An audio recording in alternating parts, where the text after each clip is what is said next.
Hi friends, welcome to my YouTube channel SR academy Hindi.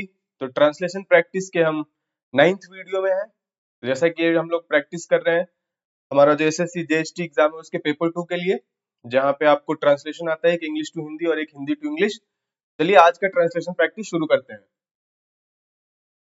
तो आज का जो इंग्लिश पैसेज है जिसका आपको हिंदी में ट्रांसलेशन करना है उसको हम लोग एक बार पढ़ लेते हैं। India's Independence Day on August 15 is a time for reflection on the nation's remarkable journey across various sectors. One of the most profound transformations we have witnessed is in the healthcare sector.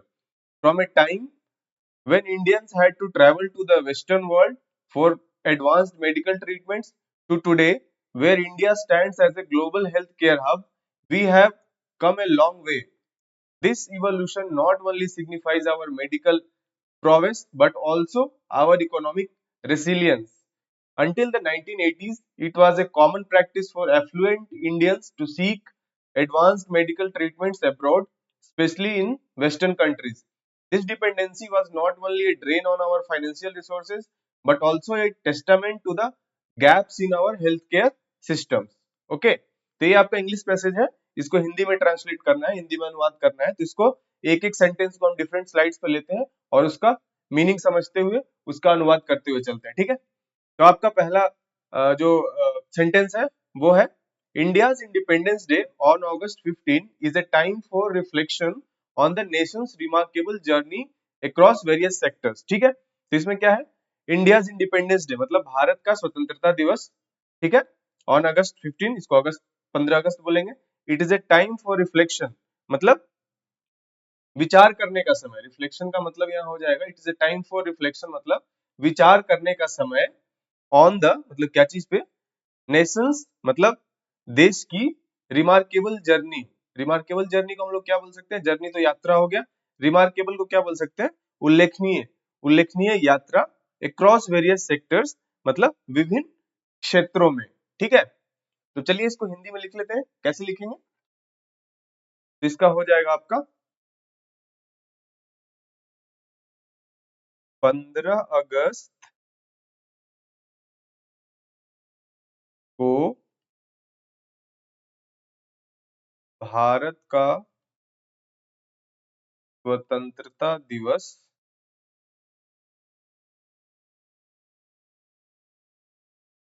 Comma दे देंगे, विभिन्न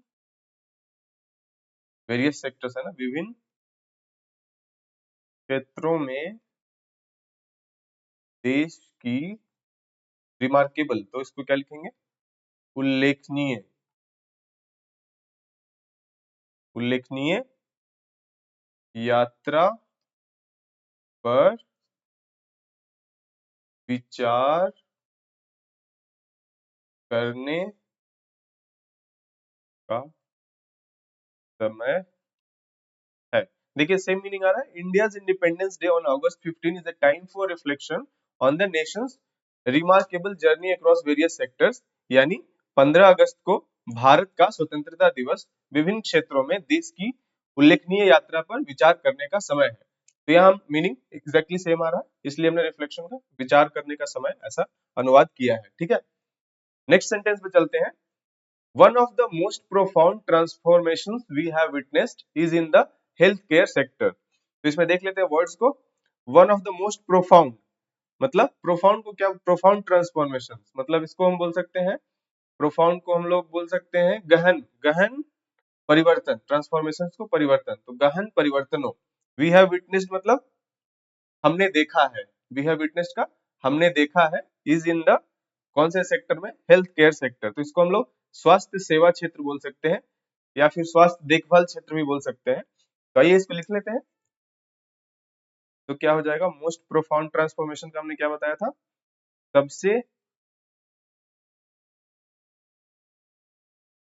गहन या महत्वपूर्ण भी इसको लिख सकते हैं एक अर्थ में, गहन परिवर्तनों में से एक जो दैट वी हैव विटनेस्ड, जो हमने देखा है,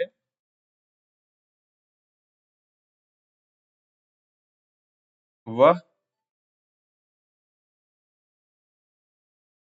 वह क्या है? स्वास्थ्य सेवा क्षेत्र में है। सबसे गहन परिवर्तनों में से एक जो हमने देखा है वह स्वास्थ्य सेवा क्षेत्र में है। ठीक है, अब चलते हैं नेक्स्ट सेंटेंस पे। From a time when Indians had to travel to the western world for advanced medical treatments to today where India stands as a global healthcare hub, we have come a long way. तो from a time मतलब उस समय से जब Indians had to travel मतलब भारतीयों को यात्रा करनी पड़ती थी कहाँ? वेस्टर्न वर्ल्ड मतलब वेस्टर्न वर्ल्ड का मतलब क्या हो जाएगा? आप इसको लिख सकते हैं पश्चिमी दुनिया लिख सकते हैं। For advanced medical treatment, advanced medical treatment से क्या हो जाएगा? इसको बोल सकते हैं उन्नत चिकित्सा उपचार। ठीक है, उन्नत चिकित्सा उपचार बोल सकते हैं। टू टुडे मतलब आज तक। Where India stands as a, जहां भारत एक stands as a global health care hub मतलब वैश्विक स्वास्थ्य सेवा केंद्र के रूप में आज इंडिया खड़ा है, ऐसा इसमें बोला जा रहा है। We have come a long way माने हम लोग एक लंबा सफर हम लोगों ने तय किया है। तो इसको सेंटेंस में अच्छे से बना के लिख लेते हैं। कैसे शुरू करेंगे इसको? ऐसे समय जब भारतीयों को उन्नत चिकित्सा उपचार के लिए पश्चिमी देशों बोल सकते हैं या वर्ल्ड इसको भी लिख सकते हैं जैसा लिखा हुआ है, पश्चिमी दुनिया की यात्रा करनी पड़ती थी। ऐसे समय जब भारतीयों को उन्नत चिकित्सा उपचार के लिए पश्चिमी दुनिया की यात्रा करनी पड़ती थी से आज तक, जैसा कि इंग्लिश सेंटेंस हम उसी तरह से इसको लिख ले रहे हैं, तक जहां भारत एक वैश्विक स्वास्थ्य सेवा केंद्र है, केंद्र के रूप में खड़ा है। हमने एक लंबा सफर तय किया है। जैसे अंग्रेजी का सेंटेंस था हमने उसी फॉर्मेट में इसको लिखा है। तो देख लीजिए, ऐसे समय जब भारतीयों को उन्नत चिकित्सा उपचार के लिए पश्चिमी दुनिया की यात्रा करनी पड़ती थी से आज तक जहां भारत एक वैश्विक स्वास्थ्य सेवा केंद्र के रूप में खड़ा है, हमने एक लंबा सफर तय किया है। ठीक है, नेक्स्ट सेंटेंस पे चलते हैं। This evolution not only signifies our medical prowess but also our economic resilience. ठीक है, तो दिस इवोल्यूशन मतलब क्या हो जाएगा? इवोल्यूशन का हम लोग बोल सकते हैं विकास बोल सकते हैं यहाँ पे। इवोल्यूशन को विकास, नॉट ओनली सिग्निफाइज मतलब सिग्निफाइज को एक तरह से प्रतीक के रूप में ले सकते हैं। आवर मेडिकल प्रोवेस, प्रोवेस को एक तरह से पावर के संदर्भ में लिया सकता है, तो चिकित्सा शक्ति हम लोग लिख सकते हैं यहाँ पे, मेडिकल प्रोवेस को चिकित्सा शक्ति। But also our economic resilience, economic resilience को क्या लिखेंगे हम लोग? आर्थिक लचीलेपन। आर्थिक लचीले, रेजिलियंस मतलब होता है काइंड ऑफ लचीलापन ही होता है इसका हिंदी में अनुवाद। तो इकोनॉमिक रेजिलियंस को हम लोग आर्थिक लचीलेपन लिखेंगे। तो इसको लिख लेते हैं। कैसे शुरू करेंगे इसको? या दिस विकास न केवल, नॉट ओनली हमारी, आवर मेडिकल प्रोवेस को हम लोग क्या लिख सकते हैं? चिकित्सा शक्ति।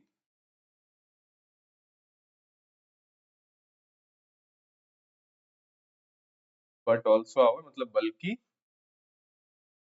हमारे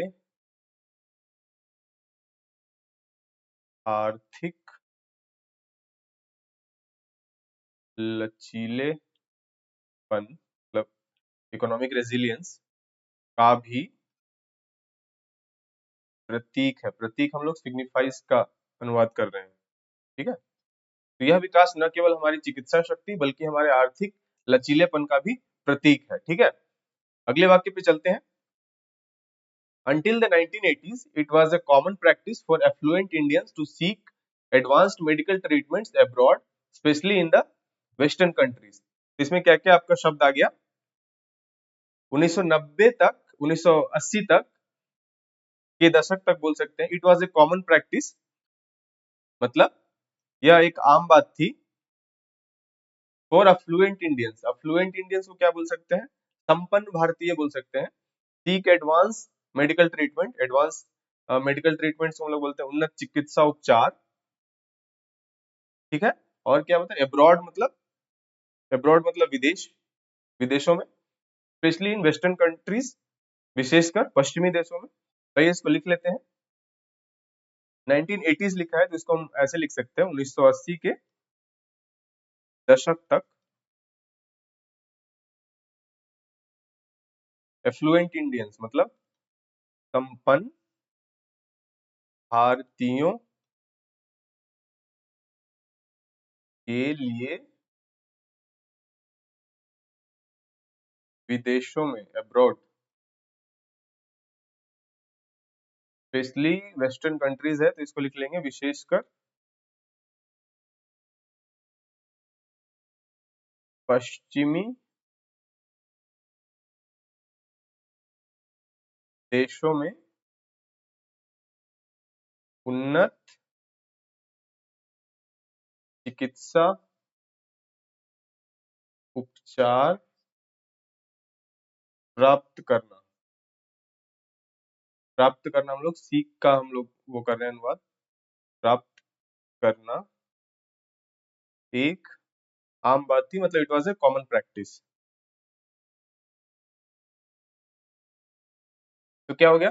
1980 के दशक तक संपन्न भारतीयों के लिए विदेशों में, विशेषकर पश्चिमी देशों में उन्नत चिकित्सा उपचार प्राप्त करना एक आम बात थी, ठीक है। नेक्स्ट सेंटेंस पे चलते हैं। This dependency was not only a drain on our financial resources but also a testament to the gaps in our health care system. तो दिस डिपेंडेंसी मतलब निर्भरता, was not only a drain, मतलब drain को हम लोग यहाँ बर्बादी के संदर्भ में ले सकते हैं। इन आवर फाइनेंशियल रिसोर्सेज मतलब वित्तीय संसाधनों की बर्बादी, ड्रेन मतलब बर्बादी। But also a testament, testament मतलब होता है प्रमाण, to the gaps in our, gaps मतलब कमियां, in our health care system मतलब स्वास्थ्य सेवा प्रणाली में जो कमी थी उसका प्रमाण, टेस्टामेंट। तो इसको लिख लेते हैं अच्छे से। तो क्या हो जाएगा? यह निर्भरता डिपेंडेंसी न केवल आवर है ना, यस, तो यहाँ हो जाएगा हमारे वित्तीय संसाधनों की बर्बादी ही, बल्कि हमारी स्वास्थ्य सेवा प्रणाली में कमियों का भी प्रमाण थी, ठीक है। यह निर्भरता न केवल हमारे वित्तीय संसाधनों की बर्बादी थी बल्कि हमारी स्वास्थ्य सेवा प्रणाली में भी कमियों का भी प्रमाण थी, ठीक है। तो ये आपका इंग्लिश का जो पैसेज था उसका हमने हिंदी अनुवाद कर लिया है। देखिए यहाँ तक हमने कंप्लीट कर लिया, ठीक है। उम्मीद है आप भी मेरे साथ अनुवाद कर रहे होंगे, और अगर किसी सेंटेंस का आप मेरे से बेहतर अनुवाद कर रहे हैं तो कमेंट में जरूर उसको मेंशन कीजिएगा, ठीक है। अब चलते हैं हम लोग हिंदी अनुच्छेद की तरफ। तो आज का हिंदी अनुच्छेद देख लेते हैं क्या है, एक बार पढ़ते हैं उसको। देश में बड़ी संख्या में प्राचीन स्मारक और विरासत स्थल बिखरे पड़े हैं जो भारतवर्ष के हजारों वर्षों के इतिहास को समेटे हुए हैं, जिसमें दिल्ली में अकेले 1300 से अधिक विरासत स्थल विभिन्न कालखंडों का प्रतिनिधित्व करते हैं। दिल्ली देश के रोचक शहरों में से एक है और अपना अद्वितीय स्थान रखता है, क्योंकि इसमें न केवल कई पुरातन राजवंशों की राजधानी होने का ऐतिहासिक अतीत है, बल्कि वर्तमान में यह देश की राजधानी भी है। ये विरासत स्थल और स्मारक न केवल राजधानी दिल्ली की पहचान को परिभाषित करने के लिए अनिवार्य हैं, अपितु ये धरोहरें दिल्ली के नागरिकों और पर्यटकों के लिए ऐतिहासिक, पुरातात्विक, वास्तुशिल्प, कार्यात्मक, आर्थिक, मनोरंजन और शैक्षणिक मूल्यों और महत्व के दृष्टिकोण से भी महत्वपूर्ण है।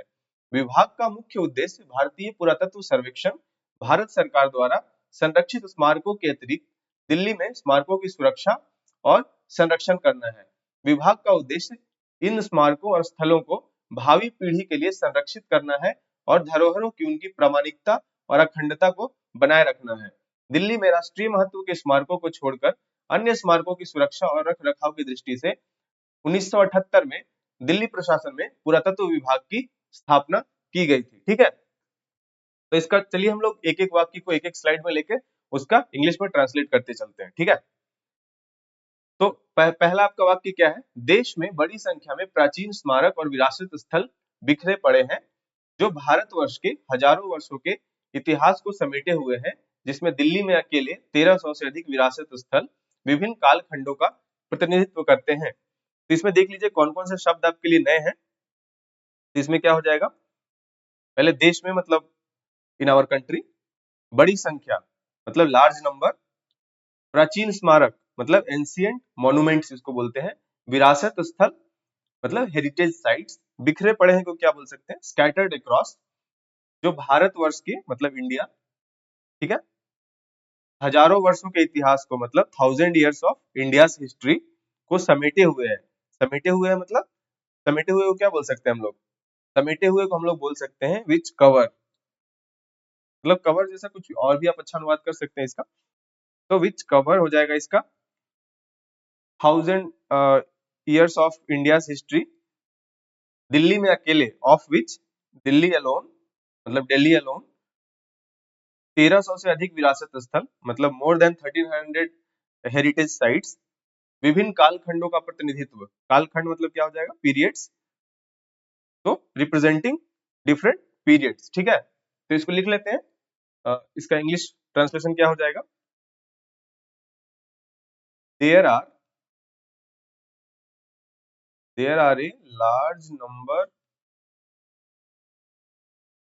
ऑफ एंशिएंट monuments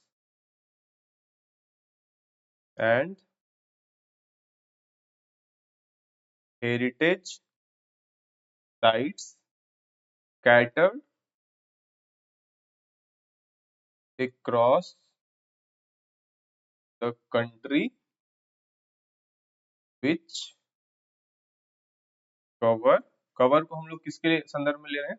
समेटे हुए के संदर्भ में ले रहे हैं। which cover thousands of years of India's history, of which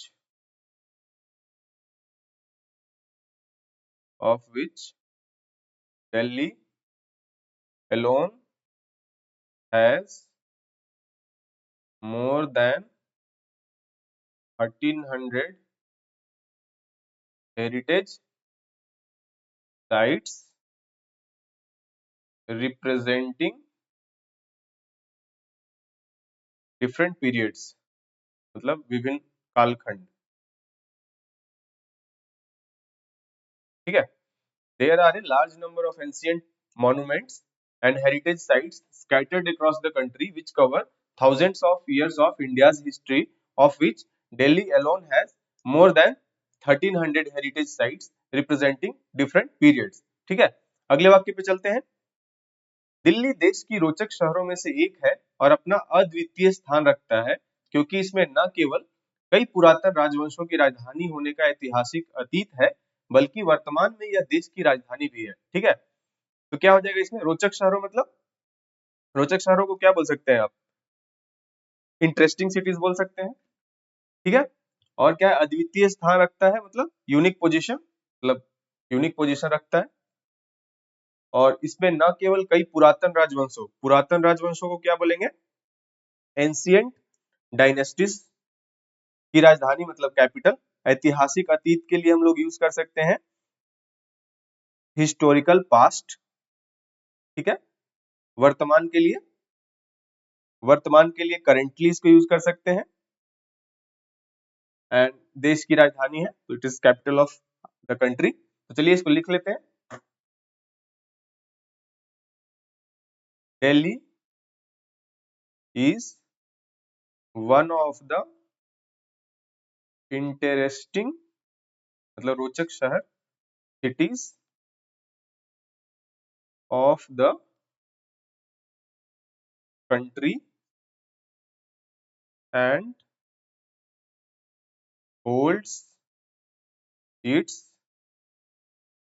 unique position मतलब अद्वितीय स्थान रखता है, as it not only has the historical past of being the capital of many, क्या है, पुरातन राजवंश मतलब ancient dynasties, but is, it नहीं होगा, but is also currently the capital of the country, ठीक है। Delhi is one of the interesting cities of the country and hold it's unique position as it not only has the historical past of being the capital of many ancient dynasties but is also currently the capital of the country, ठीक है। Next, ये विरासत स्थल और स्मारक न केवल राजधानी दिल्ली की पहचान को परिभाषित करने के लिए अनिवार्य है, अपितु ये धरोहरें दिल्ली के नागरिकों और पर्यटकों के लिए ऐतिहासिक, पुरातात्विक, वास्तुशिल्प, कार्यात्मक, आर्थिक, मनोरंजन और शैक्षणिक मूल्यों और महत्व के दृष्टिकोण से भी महत्वपूर्ण है, ठीक है। तो ये विरासत स्थल क्या हो जाएगा, विरासत स्थल हो जाएगा हेरिटेज साइट्स, स्मारक का क्या हो जाएगा मॉन्यूमेंट्स, राजधानी दिल्ली मतलब कैपिटल, राजधानी मतलब कैपिटल, दिल्ली की पहचान मतलब आइडेंटिटी को परिभाषित, परिभाषित को क्या बोल सकते हैं, डिफाइन, अनिवार्य, एसेंशियल, ठीक है। और धरोहरें, धरोहरें को क्या बोल सकते हैं, धरोहरें को बोल सकते हैं हम लोग हेरिटेज। दिल्ली के नागरिकों मतलब citizens of Delhi, and tourist, पर्यटकों के लिए टूरिस्ट, ऐतिहासिक मतलब हिस्टोरिकल, पुरातात्विक मतलब आर्कियोलॉजिकल, वास्तुशिल्प मतलब आर्किटेक्चरल, कार्यात्मक मतलब फंक्शनल, आर्थिक इकोनॉमिक, मनोरंजन क्या हो जाएगा रिक्रिएशनल, शैक्षणिक मूल्यों मतलब एजुकेशनल वैल्यूज, महत्व का क्या हो जाएगा, महत्व को हम लोग इंपॉर्टेंस बोल सकते हैं, के दृष्टिकोण से, दृष्टिकोण को क्या बोल सकते हैं, from the view point of, ठीक है। तो इसको लिख लेते हैं, कैसे हम लोग इसका इंग्लिश में ट्रांसलेट करेंगे, तो क्या हो जाएगा, these heritage sites and monuments are not only essential in defining the identity of the capital Delhi, but also have historical, archaeological, architectural, कार्यात्मक है तो उसको भी लिखते हैं फंक्शनल, आर्थिक, इकोनॉमिक, मनोरंजन के लिए हम लोग क्या यूज करते हैं, रिक्रिएशनल एंड शैक्षणिक मूल्यों, educational values and significance. Significance मतलब महत्व के दृष्टिकोण के संदर्भ में यूज कर रहे हैं, for the citizens and tourist of Delhi. ठीक है, तो महत्व के दृष्टिकोण से भी महत्वपूर्ण है, तो उसको हम लोग सिग्निफिकेंस फॉर द इसके लिए यूज कर रहे हैं। ठीक है, तो ये इसका सही अनुवाद हो जाएगा। तो देखिए क्या हो गया, these heritage sites and monuments are not only essential in defining the identity of the capital Delhi but also have historical, archaeological, architectural, functional, economic, recreational and educational values and significance for the citizens and tourists of Delhi। ठीक है, तो इसका अनुवाद हो गया English में। अगले वाक्य पे चलते हैं, विभाग का मुख्य उद्देश्य भारतीय पुरातत्व सर्वेक्षण भारत सरकार द्वारा संरक्षित स्मारकों के अतिरिक्त दिल्ली में स्मारकों की सुरक्षा और संरक्षण करना है। तो विभाग का क्या हो जाएगा, डिपार्टमेंट। उद्देश्य का क्या हो जाएगा आपका, ऑब्जेक्टिव। भारतीय पुरातत्व सर्वेक्षण मतलब इंडियन, क्या हो जाएगा, इंडियन आर्कियोलॉजिकल या आर्कोलॉजिकल सर्वे ऑफ इंडिया हो जाएगा इसका। भारत सरकार मतलब गवर्नमेंट ऑफ इंडिया द्वारा संरक्षित स्मारकों मतलब जो संरक्षित का क्या हो जाता है, कंजर्व। स्मारक का क्या हो जाता है, मॉन्यूमेंट्स। दिल्ली में स्मारकों का मॉन्यूमेंट्स हो जाएगा, सुरक्षा मतलब कंजर्व, कंजर्व करना। संरक्षण का कंजर्व, सुरक्षा का हो जाएगा आपका प्रोटेक्ट। तो प्रोटेक्ट एंड कंजर्व। ठीक है, इसको लिख लेते हैं ट्रांसलेट करके, क्या हो जाएगा, द मेन ऑब्जेक्टिव मतलब मुख्य उद्देश्य of the department is to protect and conserve the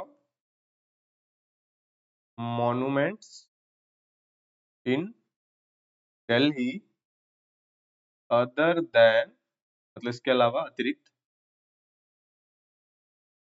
other than those protected by the ASI जिसको बोलते हैं आर्कियोलॉजिकल सर्वे ऑफ इंडिया। इसके बाद भारत सरकार लिखा हुआ है ना, तो government of India.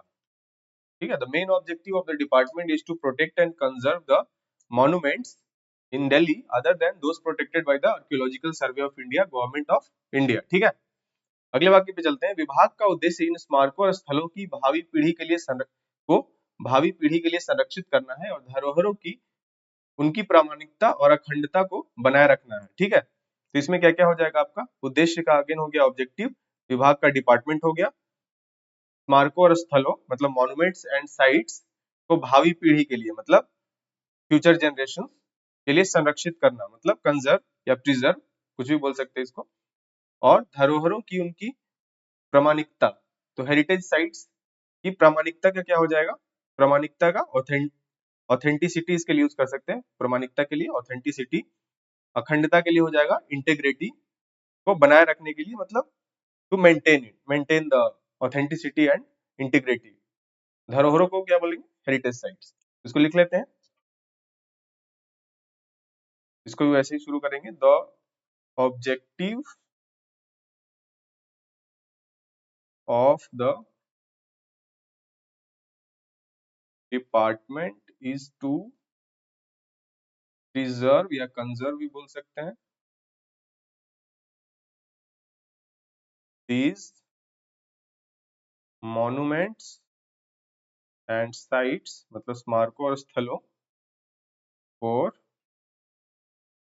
future generations and maintain their प्रामाणिकता है authenticity and integrity of क्या लिख सकते हैं, हेरिटेज sites. ठीक है, the objective of the department is to preserve or conserve these monuments and sites for future generations and maintain their authenticity and integrity of heritage sites. ठीक है, आगे चलते हैं। लास्ट वाक्य है, दिल्ली में राष्ट्रीय महत्व के स्मारकों को छोड़कर अन्य स्मारकों की सुरक्षा और रखरखाव की दृष्टि से 1978 में दिल्ली प्रशासन में पुरातत्व विभाग की स्थापना की गई। तो राष्ट्रीय महत्व मतलब नेशनल इंपॉर्टेंस हो जाएगा, स्मारकों मतलब मॉन्यूमेंट्स हो जाएगा, और सुरक्षा, सुरक्षा का क्या हो जाएगा, प्रोटेक्शन, रखरखाव का क्या हो जाएगा, मेंटेनेंस की दृष्टि से, इन व्यू ऑफ, दिल्ली प्रशासन मतलब दिल्ली एडमिनिस्ट्रेशन, पुरातत्व विभाग मतलब आर्कियोलॉजिकल डिपार्टमेंट की स्थापना मतलब एस्टेब्लिश्ड। ठीक है, तो चलिए इसको लिख लेते हैं। तो द पुरातत्व विभाग को आर्कियोलॉजिकल डिपार्टमेंट या डिपार्टमेंट ऑफ आर्कियोलॉजी भी लिख सकते हैं। The department of archaeology was established मतलब स्थापना इन द दिल्ली एडमिनिस्ट्रेशन, दिल्ली प्रशासन, administration in 1978 with a view to the protection, सुरक्षा, and maintenance मतलब रख रखाव of monuments मतलब स्मारकों, other than मतलब को छोड़कर, those of national importance in Delhi। ठीक है, तो इसमें क्या हो गया, the department of archaeology was established in the Delhi administration in 1978 with a view to the protection and maintenance of monuments other than those of national importance in Delhi. तो ये आपका हिंदी का जो अनुच्छेद था उसका भी आपका इंग्लिश ट्रांसलेशन हो गया। तो आज के लिए हम लोगों ने 2 पैसेज का ट्रांसलेशन कर लिया, English to Hindi and Hindi to English. तो अगर ये वीडियो आपके लिए यूजफुल है तो आप इसे लाइक कीजिए, शेयर कीजिए और मेरे चैनल को सब्सक्राइब कर लीजिए ताकि जितने भी नए वीडियो अपलोड हो तो आपको इसका नोटिफिकेशन मिलता रहे। ठीक है, तो आज के लिए इतना ही। Thank you so much. जय हिंद।